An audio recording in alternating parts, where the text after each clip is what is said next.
Just wanted to give you all a quick update here. I decided this week, after having basically recovered enough from my injury that I reported on in my healing video, which if you haven't watched it, you should.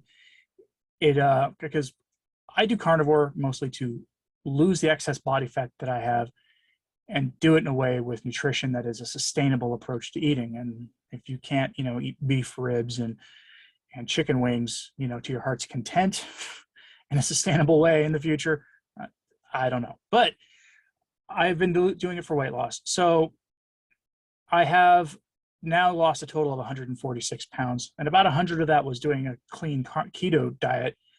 And now, so it's about 46 since I went carnivore last Christmas. And I'll tell you, I got on the scale this morning, and two things in this past week had changed after my injury. And the first thing that had changed was I radically changed my workout routine at the gym. The main radical change was this. I did a cross between like two different high volume weight training methodologies. These are typical classic bodybuilder things that do, and we were talking doing like 8 sets of 8 reps of, at a certain percentage of your max lift. So it's heavy, it's hard, and you're doing it with minimal breaks in between your sets. And the idea for that is, of course, to spur muscle growth, but also to help you with fat burning, metabolizing body fat. That was the first major thing I did change this week. And the second major thing I decided was, I decided I'm going to once a week just fast. I'm going to have a fasting day where I'll eat, dinner at my usual time the evening before, and then I will not eat again for 34 or 36 hours. Did that, finished that fast last night. And so this is what I did during that fast. In fact, I actually kind of screwed up on that fast a little bit, and here's why. My plan for that fast was this. I was going to make sure to take element electrolytes 3 times during that fast. And I consume the unflavored ones, and I put them in with hint water. That's a hack, by the way, for those things. If you don't want sweetener, hint water doesn't have any sweetener in it. It's like, imagine LaCroix or Topo Chico, but without the carbonation. I've put elements in carbonated beverages before, and it gets very fizzy very quick and makes a mess. So this is a hack for it. Hint water has nothing in it. It's just got that vague reminiscence of the natural fruit flavors that they somehow get there without putting any sugars in. But I was going to do 3 element packs during the day and just some straight salt, some Redmond's real salt.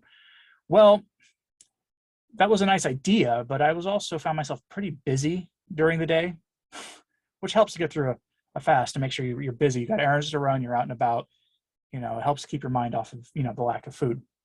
So I ended up only consuming 2 packs of element that day. And I'll tell you, the heart palpitations that I've done videos on before, they came back. I haven't had them in a long time because a lot of salt, a lot of electrolytes helps me with that. Well, they came back in a serious way. So this morning I got up and I broke my fast after doing a little bit of work. And the way I broke my fast was consuming 1 pack of element electrolytes and some bone broth concentrate that, I added, took a teapot and I boiled water, poured it in a glass, poured this concentrated bone broth in, put a little bit of concentrated bone broth in, 1 serving of, drank that. It's okay. I'll do a video on shelf-stable carnivore products that you might consider having in your home, and that'll be on the list. But it's okay. It doesn't have enough salt in it for my taste, and it looks like watery milk, like someone took skim milk and added water to it. But, the classic way to break a fast longer than like 20 hours or 24 hours is to have bone broth. I think a lot of people tend to agree on that. And this bone broth is very clean. It's just cattle bones and a tiny amount of salt, and that's about it. I mean, it's like pure collagen that you're drinking. I had that, and then a few minutes later, I had a couple of Chomps meat sticks.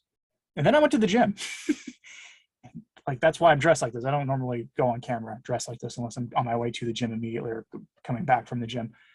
And I worked legs today, high volume leg day.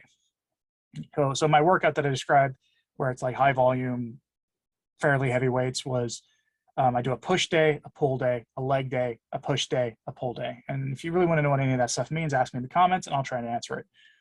But I did legs this morning. And I was surprised that I wasn't, weak from virtual lack of food in my system. And I didn't feel hungry at all during it, even though I ate almost nothing basically before I went in. And it was interesting because I didn't start feeling hungry until I was doing my leg finisher, which are calves. Calves are one of those things where if I'm super tired, I'll happily skip them because I used to be almost 400 pounds, man. I got like the fat guy calves. I lost 140 something pounds, 146 pounds, like I said at the beginning. I've got fat guy calves. So I don't really need to do calves, but it's still a good idea to do them. You don't want to actually lose that muscle mass. You want to keep those, muscles working. So I was doing some high volume calf work. And that's when I got hungry. It was at the end. And I know why, because calves, even though I was doing pretty heavy weight on calves, it still wasn't enough to really activate the rest of the core. Like a lot of leg exercises, leg presses of any kind, squats, that kind of thing, will activate your core regions, for stabilization, and that will, I think, help suppress an appetite. At least that seems to be my experience with it. If you're like, a trained, personal trainer in the comments, let me know if you understand that, or maybe you're a nutritionist or kinesiologist or whatever. Got some scientific knowledge in that. Let me know in the comments about why it seems to be that exercise just suppresses your appetite. But I got hungry at the very end. So I got home, and now I have in my pellet grill the steak you see right up here. That is a 700-gram ribeye steak, USDA Select ribeye steak that I started dry brining about the time I was making my bone broth. And that was about 3 hours ago. So it's only dry brine for 3 hours. It's going in the smoker. It's going to have, I'm going to cook it to a medium rare, or medium, no, more like rare medium. We're talking about one internal temperature of about 124 degrees Fahrenheit. And then I'll bring it inside, sear it on the cast iron, and maybe put a couple of egg yolks on it. And that'll be the first real meal I've had since a couple nights ago. If you have any questions about this, let me know in the comments, or what you think of this. Like and subscribe if you haven't. It really does help. And thanks for watching today.